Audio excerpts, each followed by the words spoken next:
JoAnn with expressionsvinyl.com, and today we're going to cover something that brings a lot of questions all the time, every time we do it. And there's a myth out there that you can't cut on the Cricut without the mat. You actually can. I do it all the time. I cut my vinyl, I cut iron-on without the mat. So I'm going to show you how to do that. First, we're going to get an image and then we'll get started. Over here in Design Space, I have a quote that I like that I want to put up on the wall. It just says all the pretty things. It's from the Intricate Cut Quotes cartridge. So I've got it up here on my screen already. I just want to add a weeding box to make it a little easier to weed when I'm done. I'm going to add my square in, move it to the back so I can work with it. And now just size this however big I want it for my weeding box. I'm going to make it a little bit smaller on the edges,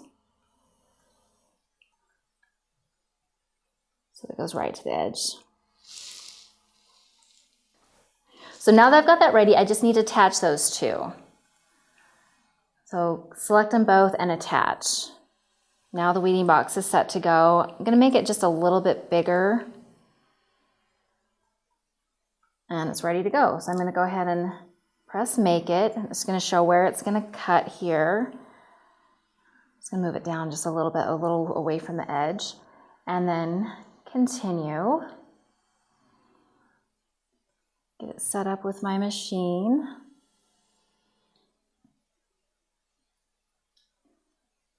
Okay, and it's ready to go. I'm going to come over to my machine. I've already loaded it. When you load the vinyl in, you want to make sure it's under the two rollers, the two light gray rollers on each side. And I've already done a test cut to make sure it's going to cut right. I've got it set to vinyl. So again, you want to make sure you've got it under the two gray rollers. Just load your vinyl as straight as you can under those rollers and set it to vinyl, and it's good to go. So I'm going to go ahead and press start, and we can watch this cut.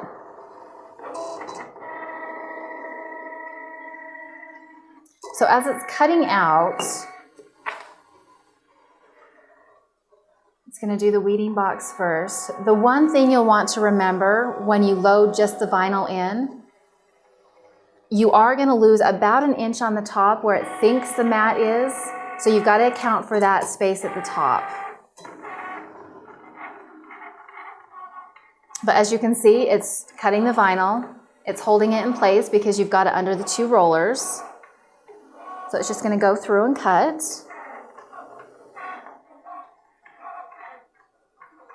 But this is something I do all the time with my vinyl. If I'm cutting a large sheet, if I have a big surface I'm going to use, you don't need to have the mat.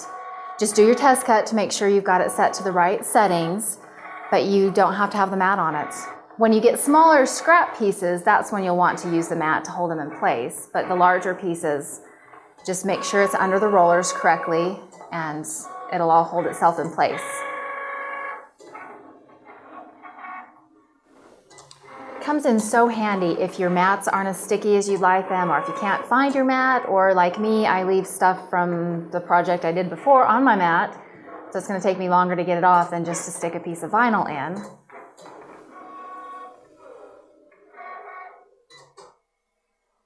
Okay, now that it's done, finished cutting, we'll go ahead and unload it from the machine and show you how it works.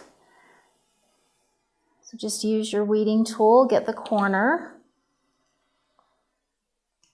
and as you can see, it cut great, just like it would have cut on a mat, and there was no need to have the mat there. So we'll get all those edges off.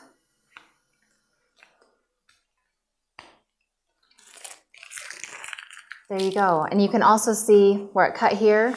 On the back side, it didn't cut through. It cut perfectly. And as you go through and weed the rest, it works great without the mats.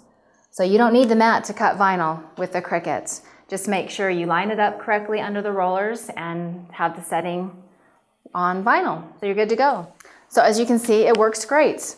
So if you've got any questions or comments about how to do this, go ahead and leave them below. Make sure you like our page, and if you want to share the video, please do. We'd love to have you share it with everyone else who has questions about it. And don't forget to subscribe. Have a good day.